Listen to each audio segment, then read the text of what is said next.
The Newcomer, page 119. A voice entered temp room announcing the arrival of the fetching matrix. Terry granted permission for her to enter. She did so, carrying a thick white robe. "This is for you," she said, stretching it towards him. He took it from her and put it on. It wasn't made of the same thin cloth as the ones that he wore while going to lunches with my matrix, for it hung heavy on his body, weighing his shoulders down. He didn't like the feel of it, but was thankful for its thickness. It hid his throbbing pain.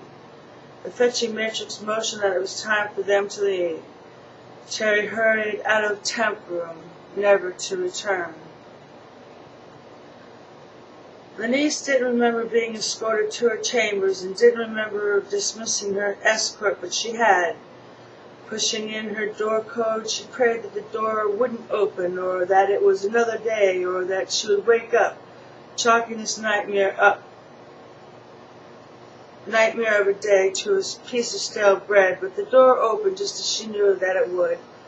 With downcast eyes, she entered her chambers, fearing the future that lay within the room.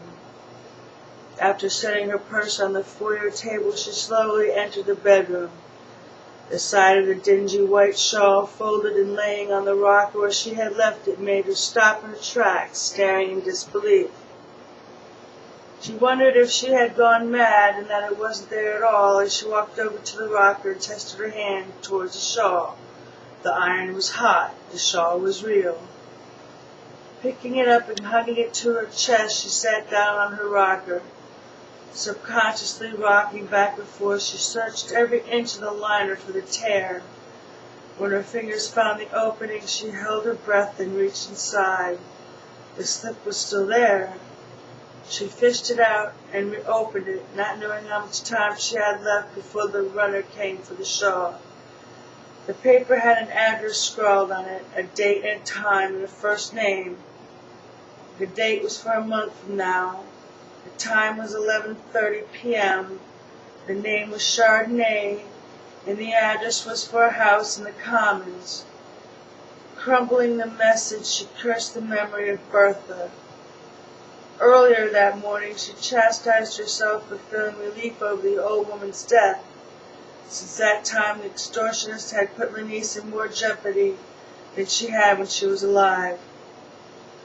The wool shawl began burning her thighs through her thin silk sari. This fed her frustration. She flung the thing from her. As it sailed away, something else escaped the liner. When she heard the telltale ping of metal hitting metal, she stopped her rocker. "This is becoming a habit," she said, rising from the chair. After searching the floor on her hands and knees, she tried logic and sat back down on the rocker, following projected paths of the metal object from where she sat. When logic failed, she brought the shawl to her bed and held it before her window. Hidden inside was another slip of paper. She ripped open the threads that bound the liner to the shawl and peeled the liner off. The last slip of paper was the only thing left. It read, "Your decision will save the future." "Terrific," she exclaimed. "Thank you, Matrix Bertha. Thank you very much for your melodramatic messages." She sat up against her headboard and flung her head back, searching the ceiling for answers. It held none. Exhaling a sigh of disgust, she relaxed her gaze to the floor. There, shining in the goddess's rays, was a silver key. "Wonderful," she exclaimed after racking her brain for the definition of this ancient artifact. "It's a key," she said, then retrieved it. Setting back against her headboard, she said, "This no doubt unlocks some kind of degradation from Bertha's path, life in the Commons of Detroit. The Commons are the only place I know where keys are still used." Resigning herself to a cigarette, she sat smoking a while, weighing her options. Bertha was dead. Lenise's secrets were her own. Any decision that she would make would be done without outside influence. She wondered what would happen if she were to hand over everything to the High Council. What would happen, she realized out loud. They'd arrest me, that's what they would do. She grabbed the shawl, tried to squeeze Bertha's life from it. The shawl, the council, why hadn't they contacted her by now? Perfect, she said, then took a long drag. They suspect me already, otherwise they would have this rag by now. Her digital buzzed the hour. It was 11 o'clock. She dropped the key into the drawer and finished her cigarette. The intercom buzzed. "What is it?" she said impatiently. "The runners are back. Nancy is on her way to you with the dress and jasmine oil you ordered." Dress and oil? She asked herself. Her mind felt like a tennis match as she remembered the indoctrination. The door buzzer sounded.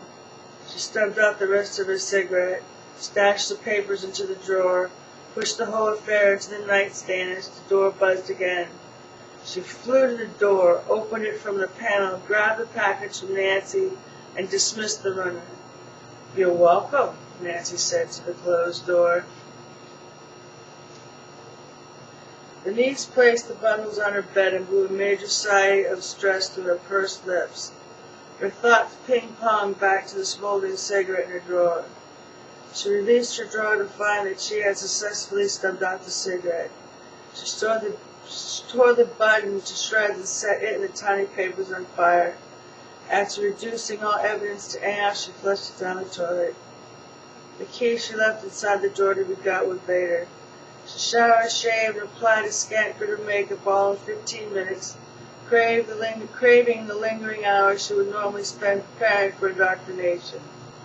She didn't feel sexual in the least and wondered how she would be able to psych herself for the encounter. Still undressed, she went into a room of mirrors.